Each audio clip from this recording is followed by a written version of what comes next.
અહેમદાબાદ મિત્ર ન્યૂઝમાં આપનું સ્વાગત છે। સ્ટેટ મોનિટરિંગ સેલની ટીમને મળેલી બાતમીના આધારે વડોદરાની નંદેસરી જીઆઈડીસી નજીક રાધ્યાપુરા ગામે ગૌતમભાઈ પઢિયારના કબજાની ખુલ્લી જમીનમાં વિદેશી દારૂના કટિંગ સમયે રેડ કરવામાં આવી, જેમાં 43.46 લાખ રૂપિયાની કિંમતની વિદેશી દારૂની 16,669 બોટલ, 8 વાહનો, 11 મોબાઈલ ફોન, રોકડ રકમ તથા અન્ય મુદ્દામાલ મળી કુલ રૂપિયા 1.40 કરોડથી વધુનો જથ્થો જપ્ત કરવામાં આવ્યો। આ મામલે હાલ વધુ તપાસ હાથ ધરાઈ છે। પોલીસે સ્થળ પરથી કુલ 6 આરોપીઓને ઝડપી પાડ્યા છે, જ્યારે 10 આરોપીઓને વોન્ટેડ જાહેર કરી તેમની શોધખોળ હાથ ધરી છે।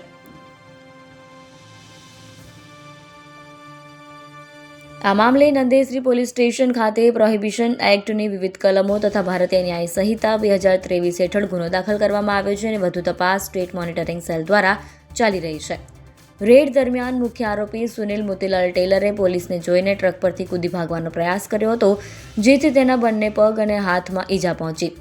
તેને તાત્કાલિક સારવાર માટે હોસ્પિટલ ખસેડવામાં આવ્યો। પ્રાથમિક તપાસમાં સામે આવ્યું છે કે આરોપીઓ છેલ્લા 3 મહિનાથી સંગઠિત ગુનાહિત ટોળકી બનાવી હરિયાણા તથા સેલવાસથી ટ્રક અને કન્ટેનર મારફતે મોટા પ્રમાણમાં વિદેશી દારૂનો જથ્થો મંગાવી કટિંગ કરી વડોદરા શહેર અને ગ્રામ્ય વિસ્તારોમાં બુટલેગરોને સપ્લાય કરતા હતા।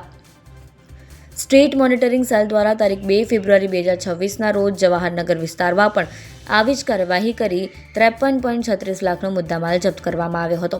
તે કેસમાં વોન્ટેડ રહેલો મુખ્ય આરોપી મનોજ ઉર્ફે પાપડ શંકરભાઈ નરસિંગાની આ રેડ દરમિયાન ઝડપાઈ ગયો। પકડાયેલા તથા વોન્ટેડ આરોપીઓમાં કેટલાક સામે પ્રોહિબિશન એક્ટ હેઠળ અનેક ગુનાઓ નોંધાયેલા છે। ખાસ કરીને સુનિલ મોતીલાલ ટેલર સામે 110થી વધુ ગુનાઓ નોંધાયેલા હોવાનું બહાર આવ્યું છે, જ્યારે અન્ય આરોપીઓ સામે પણ અનેક પ્રોહિબિશન અને અન્ય ગુનાઓ નોંધાયેલા છે। પોલીસ દ્વારા સમગ્ર નેટવર્કને તોડી પાડવા અને વોન્ટેડ આરોપીઓને ઝડપવા માટે સઘન કાર્યવાહી ચાલુ રાખવામાં આવી છે।